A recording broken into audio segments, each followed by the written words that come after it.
vaksin COVID sudah ditentukan, ditemukan, misalnya seperti itu. Dalam kondisi itu Anda beli saham BCA, beli saham BRI misalnya 100 lot. Ketika Anda beli, ada orang yang dengan pertimbangan yang sama, BRI fundamentalnya bagus, prospeknya cerah, COVID-19 vaksin sudah ditemukan, dengan pertimbangan yang sama dia jual ke Anda. Jadi ini cuma tuker-tukeran aja, tolol-tololan, pinter-pinteran. Jadi kita nggak bisa itu sebabnya nggak ada yang absolut di bursa saham. Ada yang bilang secara teknikal bagus, yes, bagi Anda mungkin bagus, bagi orang lain jelek, makanya ketika Anda beli, orang lain jual, sama-sama analisa teknikal. Seperti itu. Itu nanti kita bahas. Jadi itu yang kita lakukan, dan ya, portfolio kita itu jadi kita bisa beli, mutusin beli, jual semua di bursa saham. Itulah cara berinvestasi di bursa saham. Itu aja untuk ini. Sekarang kita akan bahas mengenai trader dan investor. Trader dan investor, seperti itu. Trader, jadi definisi trader dan investor memang sangat-sangat bias. Bagi bursa saham, bagi BEI, nggak ada namanya trader. Pemilik saham namanya semua investor. Ada orang mengatakan trader itu yang tektok, yang jangka pendek, investor yang jangka panjang. Nggak juga. Ada niatnya investasi, di tengah jalan dia ngeliat jelek, langsung dia jual, belum panjang. Niatnya nyimpan panjang, cuma di tengah jalan dia jual, belum panjang. Jadi nggak bisa diinikan dalam time frame. Mungkin yang lebih ideal yang disebut trader adalah orang yang benar-benar butuh income secara konsisten. Kayak orang dagang lah. Orang dagang rumah, jual beli rumah gitu. Dagang lah intinya. Profesi saya dagang. Jual beli rumah itu beda sama yang invest di properti. Itu beda. Mungkin penjelasan paling gampangnya kayak gitu. Yang jual beli rumah, bisa dia beli rumah nggak laku 3 tahun? Bisa, tapi karena nggak laku. Tapi tujuan dia beli bukan buat itu, dia buat nyari gain, oper-operan saham, oper-operan ini, kayak gitu. Dan sorry, saya kebiasaan typo. Yang pasti, trader itu profesi yang harus ditekuni, yang harus diusahakan, yang harus harus diusahakan kayak gitu. Itulah trading.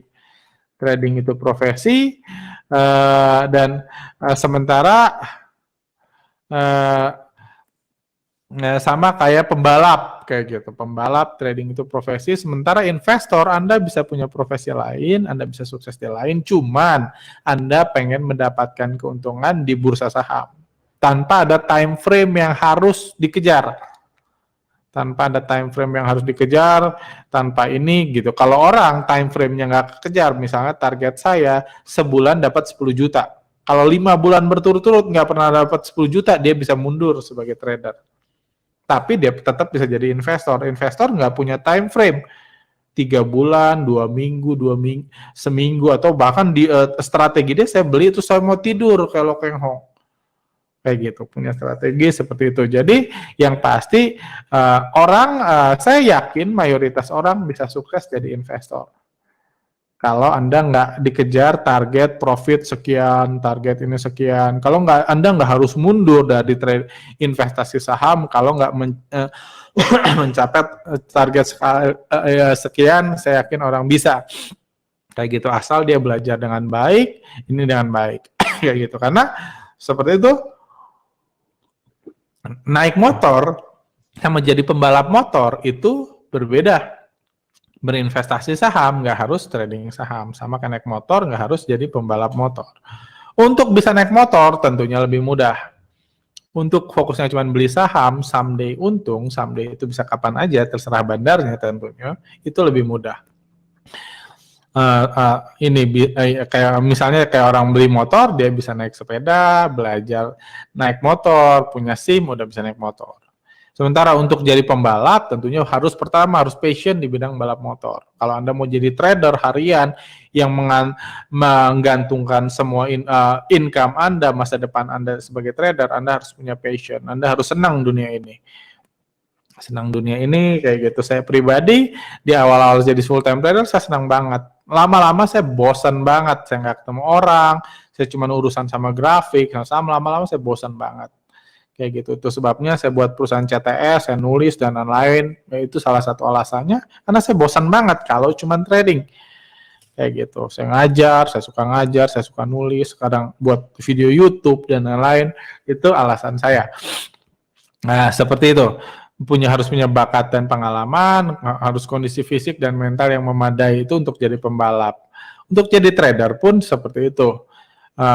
Untuk naik motor, untuk jadi investor butuh pengetahuan dasar investasi. Di seminar ini kita belajar banyak pengetahuan dasar investasi selama 3 hari. Anda berarti sudah memenuhi. Butuh modal minimum 100.000. Tadi ada banyak akun yang bisa ini hanya dengan 100.000 rupiah dan butuh melakukan analisa sederhana, butuh belajar analisa, mengupgrade diri Anda sedikit-sedikit supaya Anda bisa sukses jadi investor. Investor kembali lagi nggak punya target income dalam bulanan, tahunan, atau Anda nggak harus mundur kalau memang setelah beli saham 2 bulan Anda belum untung. Kalau Anda dagang, 2 bulan nggak untung, Anda berhenti dagang kan? 2 bulan nggak jualan apa-apa gitu, nggak ada cuan, mungkin Anda akan berhenti dagang. Sementara investor nggak punya nggak punya timeline itu. Sementara kalau mau jadi trader saham, trader yang benar-benar tektok kayak tadi, seperti saya bilang, harus punya kemampuan melakukan analisa, harus latihan bisa ratusan jam, punya kestabilan finansial, bakat dan pengalaman, kekuatan mental, dan lain-lain. Intinya itu profesi. Dan kalau Anda bertanya ke saya, kalau dari pengamatan saya, dari lihat kondisi saya ke market, dan lain-lain, someday saya pengen melakukan sosial eksperimen ini. Ini kepercayaan saya, cuman memang belum pernah dibuktikan karena nggak punya modal dan nggak punya effort, belum mau effort ke situ juga, kayak gitu. Misalnya, saya buat sosial eksperimen, berikan modal 100 juta ke 22 kelompok orang. Jadi saya ngasih modal 100 juta ke 2 kelompok orang. 100 juta, 10 juta, mirip-mirip lah mungkin.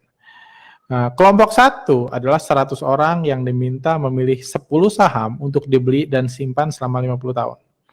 Misalnya ada 200 orang dibagi 2 kelompok secara random dari banyak latar belakang latar belakang pendidikan, latar belakang profesi, latar belakang apapun lah, keturunan dan lain-lain. Kita pilih 200 orang secara random, terus kita bagi 2. Terus 100 orang pertama dikasih modal 100 juta dan disuruh pilih 10 saham, misalnya di waktu yang sama, Anda pilih 10 saham yang akan Anda simpan selama 5 tahun. Nggak boleh diapa-apain si 10 saham itu. Terus saya bilang, kalau Anda untungnya buat Anda.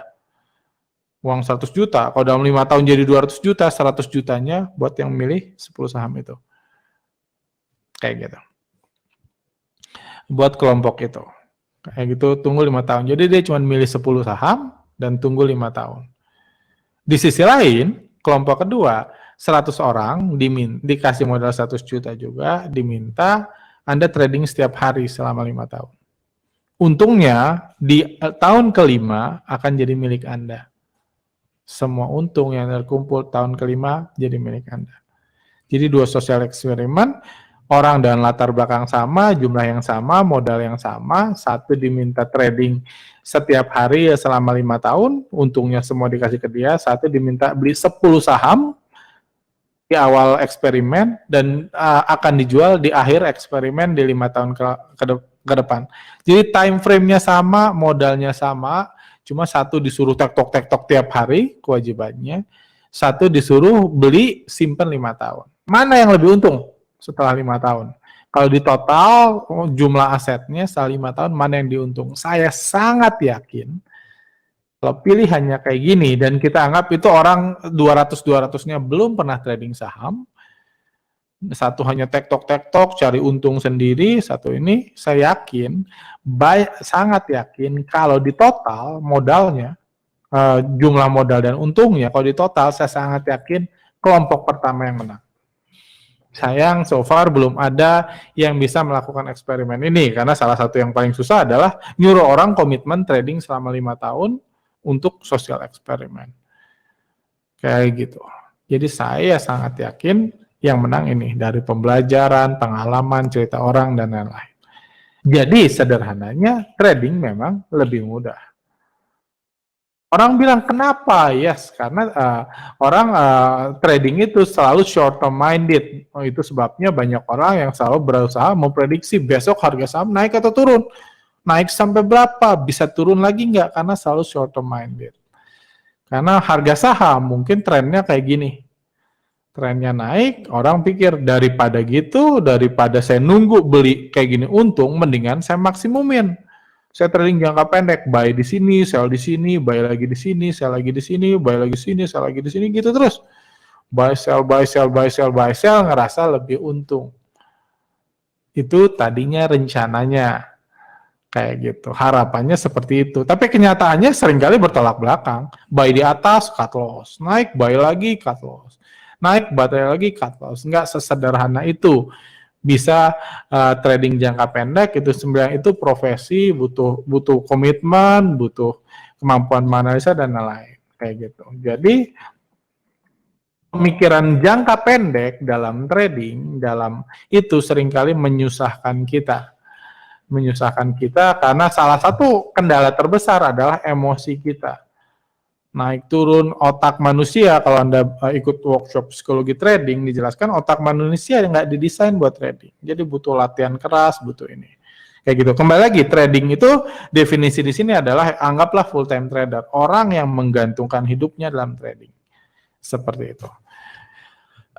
Jadi itulah ini, dan sekarang saya akan bahas mengenai si full time trader atau yang saya disebutkan trader tadi kayak gitu. Saya nggak menyebut diri saya full time trader karena saya bisa hidup walaupun saya nggak trading. Tapi saya terus trading, saya bisa dapat keuntungan karena trading. Cuman saya nggak punya time frame harus untung segini di segini. Dan pengalaman saya pribadi, setelah saya berhenti menjadikan trader jadi satu-satunya income buat saya, trading saya lebih baik. Saya lebih tenang, saya bisa menunggu, saya bisa sabar menunggu opportunity. Kayak seminggu kemarin, full seminggu kayaknya nggak ada saham yang saya beli. Karena saya nggak ngelihat, nggak ada yang baik. Nggak ada yang sesuai kategori saya, nggak ada yang ini, kayak gitu. Juga sibuk, salah satunya saya capek, ada seminar dan lain, jadi saya cukup sibuk, seperti saya cerita kemarin, cukup sibuk, jadi saya nggak beli saham satupun sepanjang minggu lalu. Saya masih punya beberapa saham, saya masih pantau, dan artinya apa, saya nggak dikejar setoran, harus untung hari ini juga, besok juga, dan itu yang menyusahkan. Karena kembali lagi harga saham diputuskan oleh bandar. Mau saya tiap hari saya tarikin garis pun nggak jadi naik sahamnya. Kayak gitu. Jadi itu yang ini, jadi menurut saya itu, dan saya punya kemampuan untuk nunggu lebih lama. Misalnya kayak gitu. Sedikit tentang full time trader. Misalnya inilah kelebihan seorang full time trader. Full time trader adalah kita bisa memberikan full attention dan effort dan bisa memanage portfolio orang. Menurut saya kelebihan kalau kita jadi full time trader, nggak punya income lain adalah itu. Cuma tantangannya adalah mendapat profit konsisten untuk mencukupi kebutuhan sehari-hari. Karena nggak ada cara untuk profit konsisten. Pertumbuhan portfolio dalam jangka panjang itu tantangannya. Full time trader, masalahnya adalah kebutuhan itu stabil, kebutuhan bulanan, sementara profit trading naik turun. Jadi gimana tipsnya? Kalau Anda jadi full time trader, Anda harus mencoba mencari income yang konsisten. Kalau Anda nggak mau buat lain, nggak mau nyambil jadi dukun, Anda tahu mayoritas yang ngakunya full time trader itu sebenarnya nggak. Dia buat seminar lah, dia buat kelas-kelasan lah, dia jadi punya jasa dukun saham dan lain-lain. Kayak gitu. Mayoritas enggak. Kenapa dia kayak gitu? Karena dia pun nggak bisa profit konsisten. Dia pun nggak bisa dapat 10 juta sebulan kalau harus konsisten.